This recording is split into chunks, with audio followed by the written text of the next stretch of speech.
नमस्कार मित्रांनो, आज आपण पाहणार आहोत 11 क्लास पार्ट 2 चा एक्सरसाइज 7.7 क्वेश्चन नंबर 1. यामध्ये फक्त आणि फक्त लक्षात काय ठेवायचं बघा, जर लिमिट तुम्हाला एक्सटेंड इन्फिनिटी दिला असेल, काय दिला असेल इन्फिनिटी, आणि 1/x असेल, 1/x इज इक्वल टू त्याची व्हॅल्यू असेल 0. एक लक्षात घ्या, हा एक झाला. किंवा लिमिट एक्सटेंड इन्फिनिटी असेल आणि 1/x ची पॉवर काही पण असेल, 1 2 3, ठीक आहे, तरी पण त्याची व्हॅल्यू काय असेल, 0 असेल. ठीक आहे. आता यामध्ये बघा, एक्सरसाइज 7.7 तुम्हाला जर हा क्वेश्चन त्या रूपामध्ये, त्या अरेंजमेंट मध्ये अगोदर करावा लागेल, त्याच्यानुसार तुम्हाला तिथे 0 घेता येईल. क्लिअर? तर बघा मग, evaluate the following. Same question, फक्त रूल चेंज होत आहे मित्रांनो, काही एवढं अवघड नाहीये मित्रांनो. ठीक आहे, रूल एकदा पाठांतर झाले की विषय संपला, लिमिटच विषय संपला. तर बघा, आता फर्स्ट आन्सर आपण या ठिकाणी घेतोय. Limit, okay, limit x tend infinity x square, x काय आहे आपल्याकडे, क्यूब. ठीक आहे, एक्स काय आहे तुमच्याकडे, cube, plus bx square plus cx plus d. त्याच्यानंतर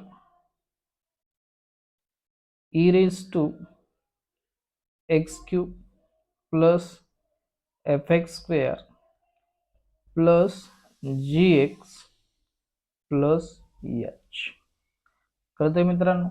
आता या ठिकाणी ही व्हॅल्यू आहे आपल्याकडे, तर इथे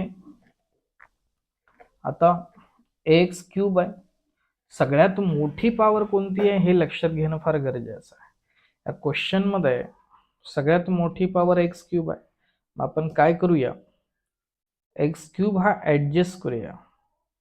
एक्स इन्फिनिटी, एक्स क्यूब जर ऍडजस्ट केला, x cube upon x cube आला, प्लस bx स्क्वेअर अपॉन काय आला, एक्स क्यूब आला, प्लस cx अपॉन काय आला, एक्स क्यूब आला, प्लस d अपॉन काय आला, एक्स क्यूब आला. क्लिअर मित्रांनो? त्यानंतर इथे e raise to x cube upon x cube plus fx square upon x cube plus gx upon x cube plus h upon x cube. इथे आला तुमचा ब्रॅकेट क्लोज. ठीक आहे. आता तुमच्याकडे लिमिट आहे, तुम्ही यूज करू शकता, कारण लिमिटचा फॉर्म्युला आहे तुमच्याकडे. एक्सटेंड इन्फिनिटी पहिले घ्या मित्रांनो. इथे एक्स क्यूब कॅन्सल झाला, ए प्लस कॅन्सलेशन हा स्क्वेअर पूर्ण झाला, आणि इथे उरला फक्त एक्स. तर इथे आला मित्रांनो बी अपॉन एक्स. त्याच्यानंतर प्लस इथे आला C upon X square plus D upon x cube. ठीक आहे. परत इथे येणार E plus F upon X plus G upon X square plus H upon x cube, bracket close. आता फॉर्म्युला तुमच्या लक्षात आहेच, नसेल तरी लक्षात असू द्या. या ठिकाणी मी देतोय लिमिट एक्सटेंड इन्फिनिटी, लिमिट परत आली limit 1/x is equal to काय तुम्हाला 0. ओके, ही व्हॅल्यू तुम्हाला माहिती आहे. तर मग आता यामध्ये डायरेक्ट व्हॅल्यू पुट करा. ए प्लस इथे आला 0 प्लस इथे आला आता 1/x म्हणजे 0, 0 इंटू बी 0, तसं सी इंटू 1/x स्क्वेअर म्हणजेच काय 0 प्लस 0. हे सगळे 0 झाले बघा मित्रांनो. इथे पण ई +0 +0 +0, आन्सर आलं A/E. कळालं मित्रांनो? अशा पद्धतीचा ह्या ठिकाणी क्वेश्चन होता. चला पुढचा क्वेश्चन घेऊया मित्रांनो. बघा सेम क्वेश्चन आहे, थोडस चेंजेस आपल्याला करायचं आहे.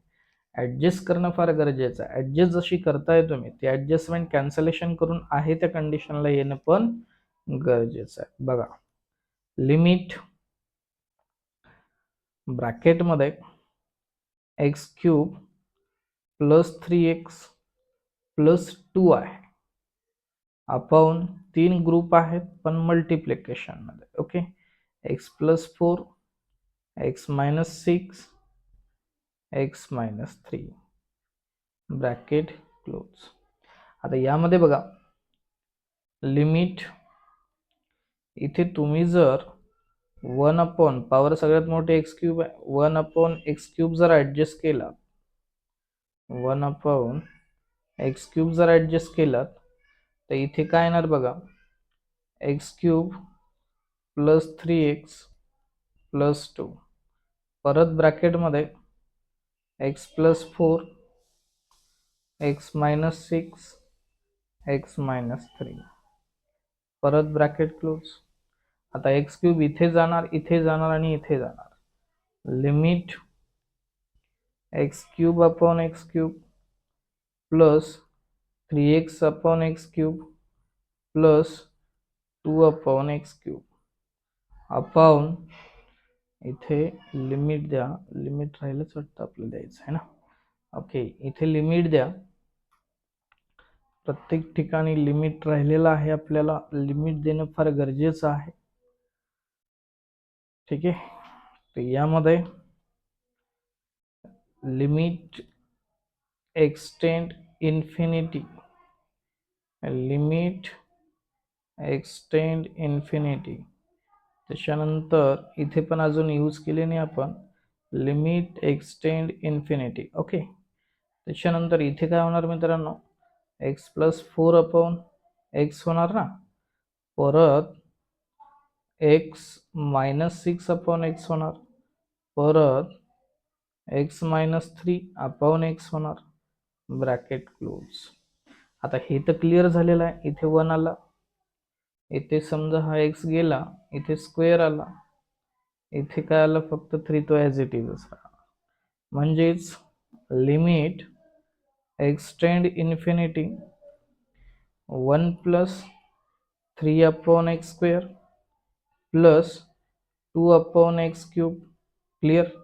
आता हा जो x आहे ग्रुपमधला, त्या x ने प्रत्येक याला डिवाइड करा टर्मला, x upon x plus 4 upon x. Clear जाणार ना, डिनोमिनेटर सेम असेल तर वेगवेगळं पण करू शकतो आपण. परत x upon x -6 upon x, परत x upon x -3 upon x, bracket close. इथे कॅन्सलेशन हे दोघं जण झाले, म्हणजे थोडक्यात 3 जण. ठीक आहे, परत limit x tend infinity 1 + 3 upon x² plus 2 upon x³ upon इथे आला 1 + 4 अपॉन x 1 - 6 अपॉन x, त्याच्यानंतर 1 - 3 अपॉन x, ब्रॅकेट क्लोज. ठीक आहे, परत आता लिमिट डायरेक्ट यूज करायची. इथे काय येणार, 1 + 0 + 0 अपॉन 1 × 1 × 1, कारण ह्या सगळ्या व्हॅल्यू 0 येणार. बरं, थोडी स्टेप आपण अजून वाढू एक. 1 प्लस काय होणार इथे 0, 1 - 0 1 - 0. ओके, परत इथे येणार 1 अपॉन 1 × 1 × 1 इज इक्वल टू 1/1 म्हणजेच 1. आलं मित्रांनो लक्षात कसं करायचं आहे? चला पुढचा क्वेश्चन आपण घेतोय. 7x, ओके, 7x² + 5x - 3, आणि सगळ्यात मोठं स्क्वेअरच आहे, त्यामुळे तुम्ही स्क्वेअर काय करा, ऍडजस्ट करा. Limit x tend infinity 7x whole square plus 5x minus 3 upon 8x square minus 2x plus 7 bracket close. आपण ॲडजस्ट काय करतोय, limit x tend infinity 1 upon X square हे ॲडजस्ट करतोय. ब्रॅकेटमध्ये 7x square plus 5x minus 3 त्याच्यानंतर upon 1 upon X square 8x square minus 2x plus 7 bracket close. X स्क्वेअरने मध्ये entry घ्या म्हणजे 7x square upon X square plus 5x upon X square minus 3 upon X square. म्हणजे हा जो x square आहे तो प्रत्येक टर्मच्या खाली जाणार मित्रांनो. परत 8x square upon X square minus 2x upon X square परत प्लस 7 अपॉन एक्स स्क्वेअर. इथे पण आपण अजून लिमिट यूज केलेली नाहीये त्याच्यामुळे तो ॲज इट इज येणार. आता लिमिट आपण यूज करणार पहा, इथे येणार 7 प्लस हे कॅन्सल, इथं स्क्वेअर आला 0 मायनस 0. ओके, खाली पण ॲज इट इज 8 मायनस 0 कारण एक्स एक्स स्क्वेअर कॅन्सल होतात ना, प्लस 7 सॉरी 7 नाही 0. ओके, आन्सर आलं 7 अपॉन 8. कळालं मित्रांनो कसं करायचं. हे अशा पद्धतीचं हे एक्झाम्पल होतं मित्रांनो. चला पुढचा क्वेश्चन बघूया.